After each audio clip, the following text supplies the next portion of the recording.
ओम शांति। बाबा good morning. आज बाबा के 24 मई 2021 के महावाक्य हैं। बाबा ने सार में कहा, मीठे बच्चे, तुमने रावण की मत पर बाप की ग्लानि की तो भारत कौड़ी तुल्य बना। अब उसे पहचान कर याद करो तो धनवान बन जाएंगे। क्या सुना? तुमने रावण की मत पर बाप की ग्लानि की तो भारत कौड़ी तुल्य बन गया। अब क्या करना पड़ेगा? अब उसे पहचान कर, ना बाप को पहचान कर उसको याद करो तो फिर से धनवान बन जाएंगे। बाबा ने प्रश्न पूछा, सीढ़ी के चित्र में कौन सा वंडरफुल राज समाया हुआ है? तो बाबा ने उत्तर में कहा, आधा कल्प है भक्ति की डांस और आधा कल्प है ज्ञान की डांस। जब भक्ति की डांस होती है तो ज्ञान की नहीं, और जब ज्ञान की होती है तो भक्ति की नहीं।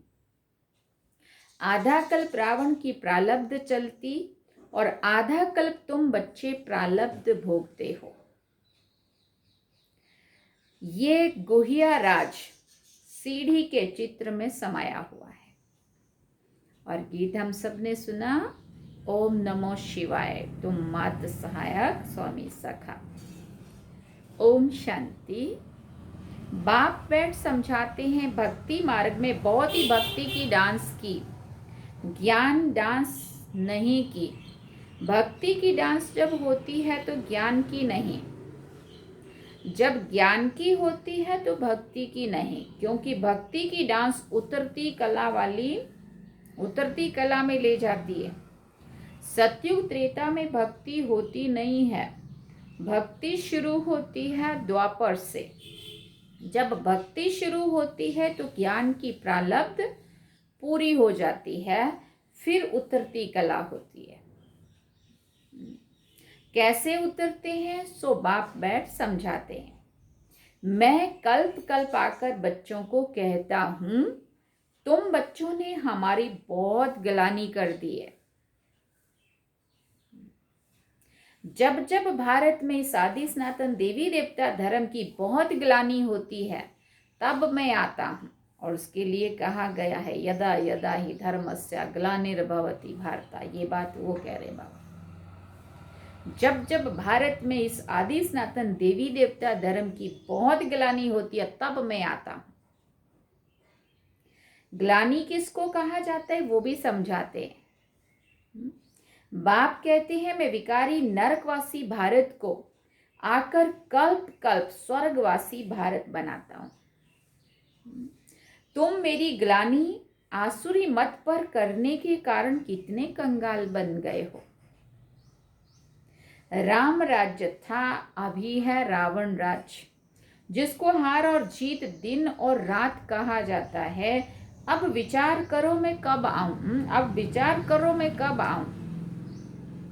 जिन्हों को राज्य दिया वही राज्य गंवा बैठे हैं। हिसाब किताब तो सारा समझाया ही है। मैं आकर वर्षा देता हूं, फिर रावण आकर तुमको श्रापित करते हैं। भारत को खास, दुनिया को आम। भारत की महिमा का भी किसी को पता नहीं है। पहले पहले भारत ही था, कब था, कैसा था, कौन राज्य करते थे, किसी को कुछ भी पता नहीं है, कुछ भी समझते नहीं है। जो देवता थे शक्ल मनुष्य की थी, सीरत देवताओं की थी। शक्ल तो उनकी भी मनुष्य की थी, लेकिन उनके जो गुण थे, उनकी जो सीरत थी, उनके जो लक्षण थे, गुण थे, वो सारे देवताओं जैसे थे। अब सूरत भले मनुष्य की है लेकिन सीरत आसुरों की है। जिसको कहते हैं, जिसको समझाते हैं वो समझते नहीं है, क्योंकि पारलौकिक बाप को नहीं जानते हैं और ही बैठकर गाली देते हैं। तो बाप की ग्लानि करते करते बिल्कुल ही कौड़ी तुल्य बन गए हैं। भारत का डाउनफॉल हो गया है। ऐसी हालत जब होती है तब बाप कहते हैं मैं आता हूँ, अभी तुम बच्चों को सन्मुख समझा रहा हूँ, कल पहले भी ऐसे समझाया था। ये दैवी संप्रदाय की स्थापना हो रही है, मनुष्य से देवता बन रहे हैं। मनुष्यों को ये पता ही नहीं है कि बाप कब आते हैं। सतयुग त्रेता में तुम बड़ी खुशी में प्रारब्ध भोगते हो, फिर द्वापर से रावण का श्राप पाते पाते बिल्कुल ही खत्म हो जाते हो। जैसे देवताएं प्रारब्ध भोगते भोगते त्रेता के अंत में खत्म हो जाते हैं, फिर रावण की आसुरी प्रारब्ध शुरू हो जाती है। भक्ति भी पहले अव्यभिचारी होती है, फिर व्याभिचारी होती है। अव्यभिचारी माना सिर्फ एक की, शिव बाबा की भक्ति से शुरुआत हुई थी भक्ति की, और फिर व्यभिचारी हो जाती, माना अनेकों के मंदिर, अनेकों की पूजा। सीढ़ी ठीक बनी हुई है, सीढ़ी में ये पूरा डिटेल बताया हुआ है। तो अपर के शुरुआत में सिर्फ एक सोमनाथ का मंदिर, और उसके बाद फिर शिव जी की भक्ति के बाद श्री कृष्ण की भक्ति, लक्ष्मी नारायण की भक्ति, राम सीता की भक्ति, हनुमान गणेश की भक्ति, फिर गुरुओं की भक्ति, पेड़ों की भक्ति, प्रकृति की, तीर्थों की, वो सारा कैसे उतरती कला हुई, भक्ति का रूप कैसे बदला। बाबा कहते हैं सीढ़ी में सब दिखाया, सीढ़ी ठीक बनी हुई है। हर एक चीज सतो प्रधान सतो रजो तमो बनती है। फिर बाबा ने कहा खाद पड़ती जाती है, तुम बच्चों को समझाया तो बहुत अच्छी रीति जाता है, परंतु धारणा कम होती है। कोई तो समझाने का बिल्कुल, बाबा कहते कोई में तो समझाने का बिल्कुल ही अकल नहीं है। कोई अच्छे अनुभवी हैं जिनकी धारणा बड़ी अच्छी होती है।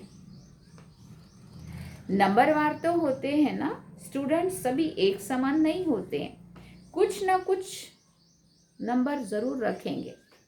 कोई को भी समझाना है बहुत सहज।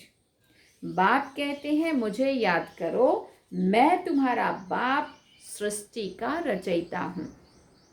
मुझे याद करने से तुमको बेहद का वर्षा मिलेगा। याद से ही खाद निकलेगी।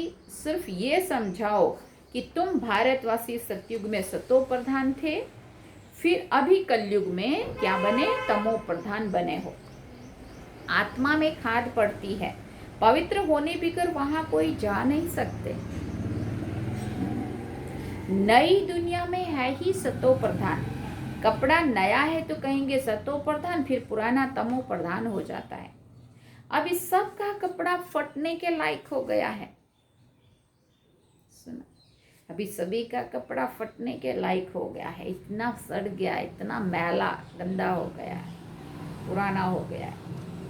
सब जड़ी भूत अवस्था को पाए हुए हैं। जो विश्व के मालिक थे वही बिल्कुल गरीब बने हैं, फिर उन्होंने ही साहूकार बनना है। इन बातों को मनुष्य नहीं जानते। भारत स्वर्ग था, इन लक्ष्मी नारायण का राज्य था, और सब धर्म वाले तो बाद में आए हैं। बाप तुमको रियल बात बैठ समझाते हैं।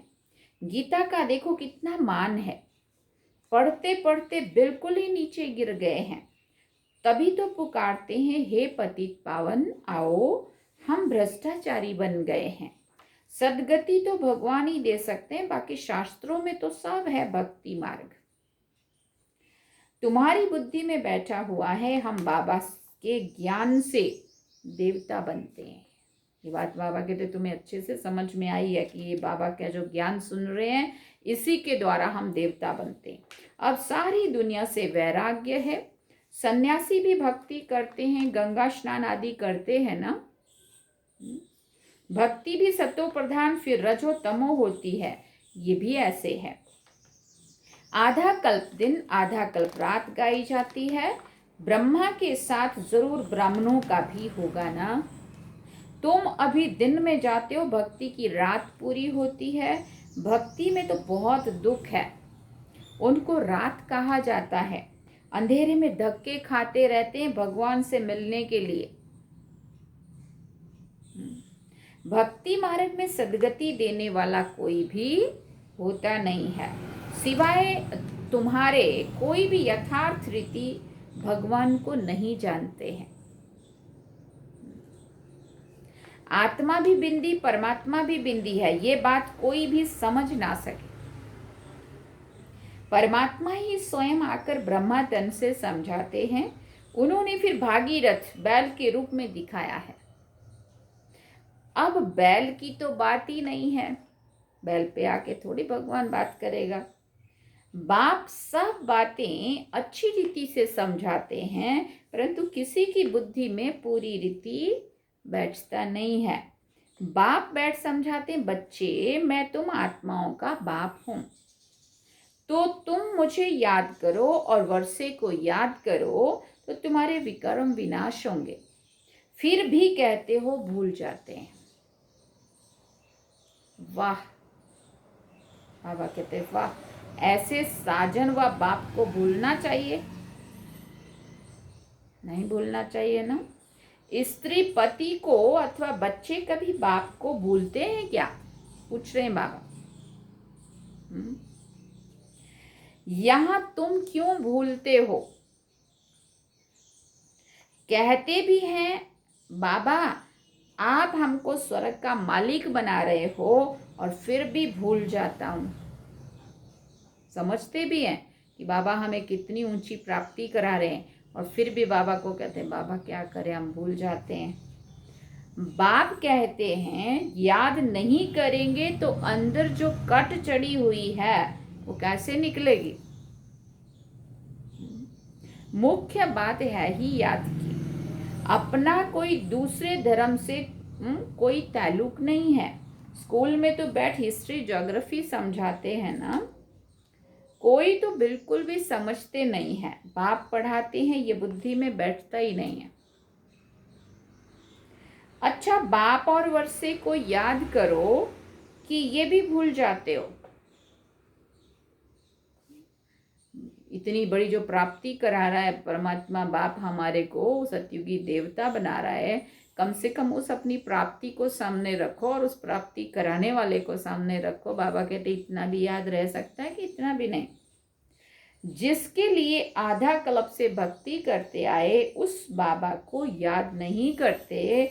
तुम बच्चों की बुद्धि में है अब हम ये शरीर छोड़ राजाई में जाएंगे, ये अंतिम जन्म है। ये अंतिम जन्म है। सूक्ष्म वतन में उनके फीचर्स तो वही देखते हो, वैकुंठ में भी देखते हो। जानते हो ये मम्मा बाबा ही लक्ष्मी नारायण बनते हैं। तुम जब सतयुग में रहते हो तो समझते हो ये एक शरीर छोड़ दूसरा लेना है। वहाँ उनको ये पता नहीं रहता है कि सतयुग के बाद त्रेता आएगा, फिर द्वापर आएगा, हम उतरते जाएंगे, ये कुछ भी वहाँ याद नहीं रहता। ज्ञान की बात ही नहीं रहती है, पुनर्जन्म लेते रहते हैं। वहाँ आत्माभिमानी रहते हैं, फिर आत्माभिमानी से देह अभिमानी बन जाते हैं। कल की मुरली में भी बाबा ने कहा था सतयुग में सिर्फ और सिर्फ आत्माभिमानी होते हैं, परमात्मा को न जानते हैं न याद करते हैं। तो सतयुग में हम सिर्फ आत्माभिमानी होते हैं। द्वापर युग से फिर हम देह अभिमानी बनते हैं, और जब बाबा आते हैं कलयुग के अंत में संगम युग पर, हम आत्माभिमानी और परमात्माभिमानी दोनों रहते हैं।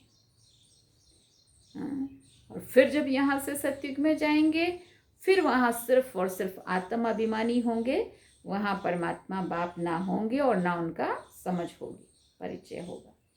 तो बाबा कहते वहाँ आत्माभिमानी रहते हैं, फिर आत्माभिमानी से देह अभिमानी बन जाते हैं द्वापर से। ये नॉलेज सिर्फ तुम ब्राह्मणों को हो है और कोई के पास नहीं है। फिर बाबा ने कहा ये ज्ञानेश्वर जो ज्ञान सागर बाप हैं वही सुनाते हैं। जरूर ब्रह्मा के बच्चे ब्राह्मणों को ही सुनाएंगे ना। ब्रह्मा के बच्चे हैं ब्राह्मण संप्रदाय, रात दिन का फर्क है। तुम पुरुषार्थ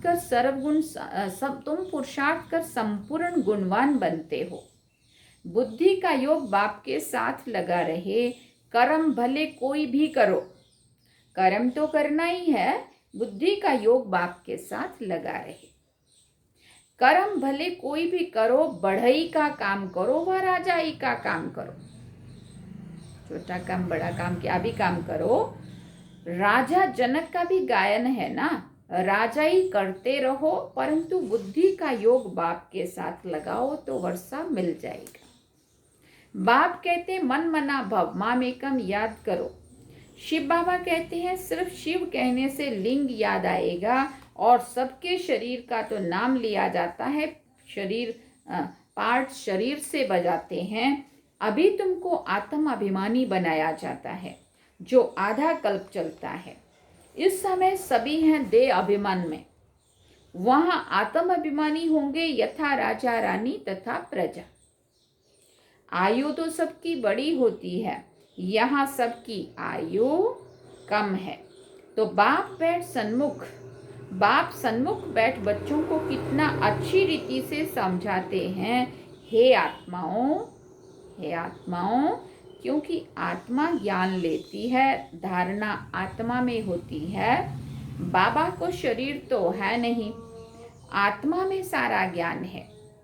आत्मा भी स्टार है, बाबा भी स्टार है। वो पुनर्जन्म नहीं लेते हैं, आत्माएं पुनर्जन्म लेती हैं। इसलिए बाबा ने काम दिया था कि परमात्मा की महिमा और बच्चे की महिमा लिख कर लाओ। दोनों की अलग अलग है। श्री कृष्ण की महिमा और शिव पिता परमात्मा की महिमा, दोनों की महिमा अलग है। तो बाबा कहते मैंने बच्चों को काम भी दिया था, दोनों की महिमा लिख कर लाओ। श्री कृष्ण की अलग महिमा है, वो साकार, और शिव बाबा निराकार। इतना गुणवान किसने बनाया? जरूर कहेंगे परमात्मा ने बनाया।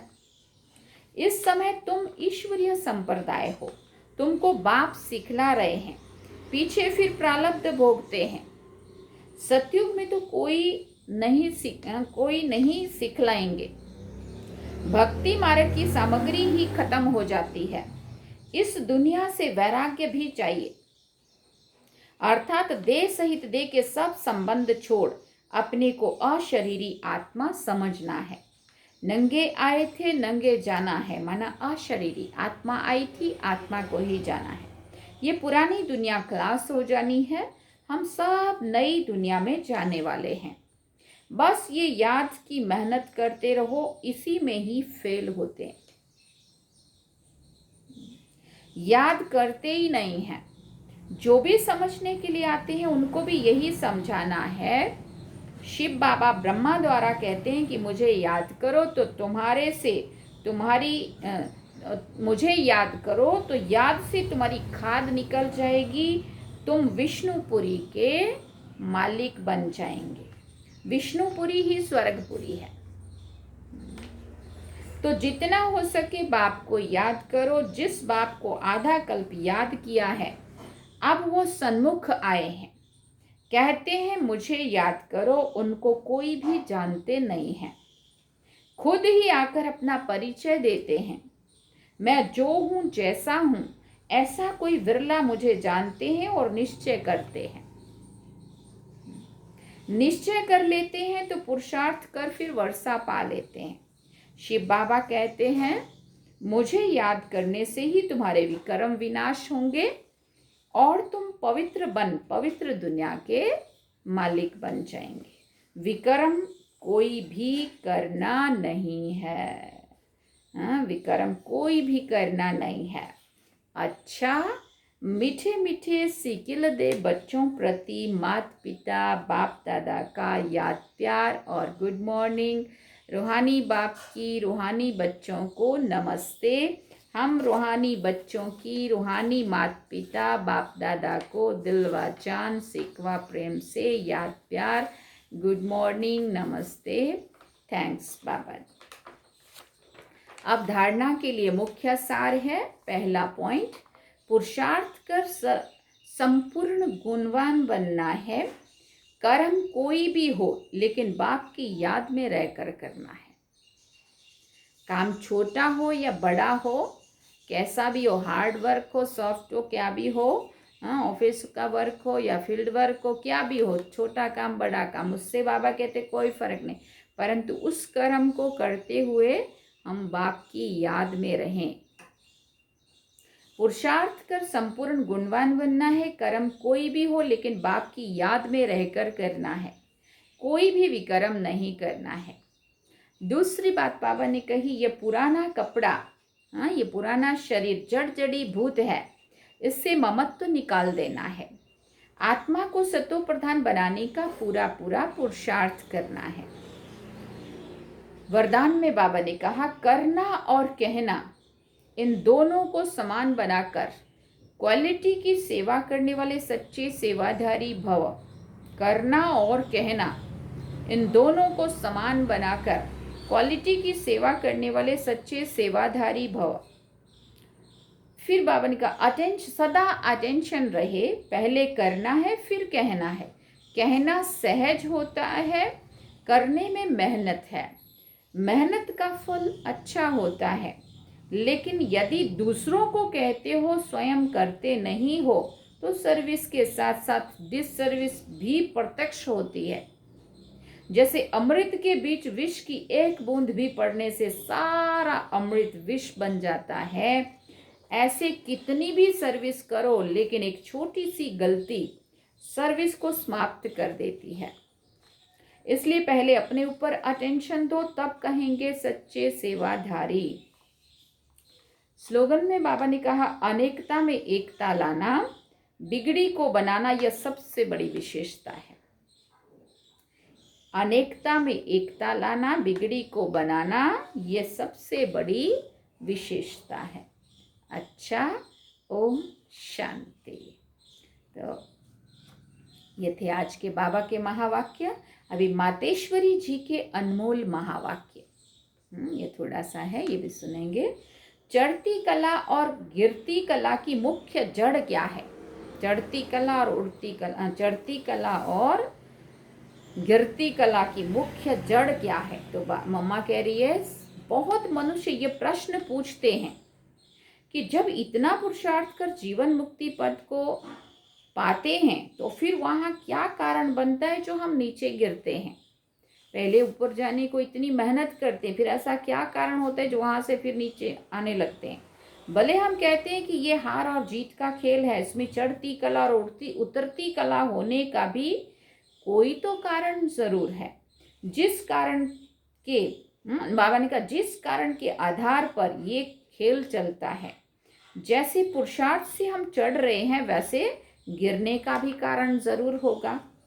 तो मम्मा कह रही है, अब अगर कारण भी कोई बड़ा नहीं है, जरा सी भूल है, जैसे परमात्मा कहता है मुझे याद करो तो मैं तुमको मुक्ति, जीवन मुक्ति पद दूंगा, वैसे ही जब बॉडी कॉन्शियस होकर के परमात्मा को भूलते हो तो गिरते हो। अब उतरने और चढ़ने का मेन आधार क्या हुआ?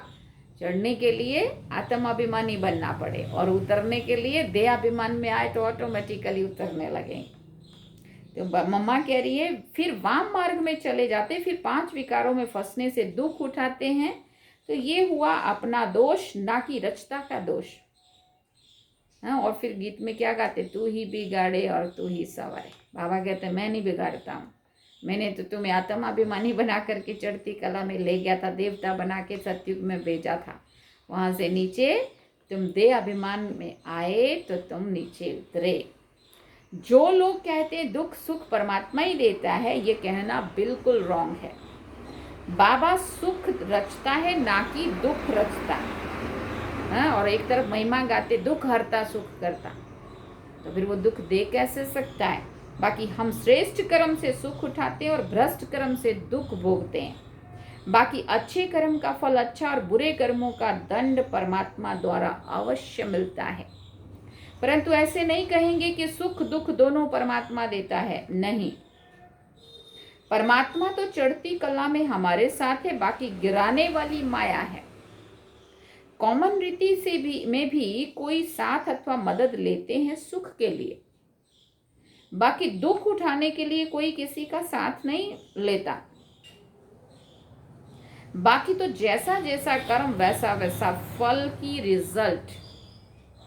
तो इस ड्रामा के अंदर सुख दुख का खेल अपने कर्मों के ऊपर बना हुआ है, परंतु तुच्छ बुद्धि मनुष्य इस राज को भी जानते नहीं है। अच्छा, मम्मा कहती है ओम शांति। अच्छा, ओम शांति। ये थे आज के बाबा के महावाक्य, और लास्ट में थोड़े से मम्मा के भी महावाक्य हम सब ने सुने। और ये आज बाबा ने सार में कहा, मीठे बच्चे, तुमने रावण की मत पर बाप की ग्लानि की तो भारत कौड़ी जैसा बन गया है। अब उनको पहचान कर उनको याद करो तो धनवान बन जाएंगे। ये हमने आज बाबा की मुरली सुनी। अब हम बाबा को याद करेंगे।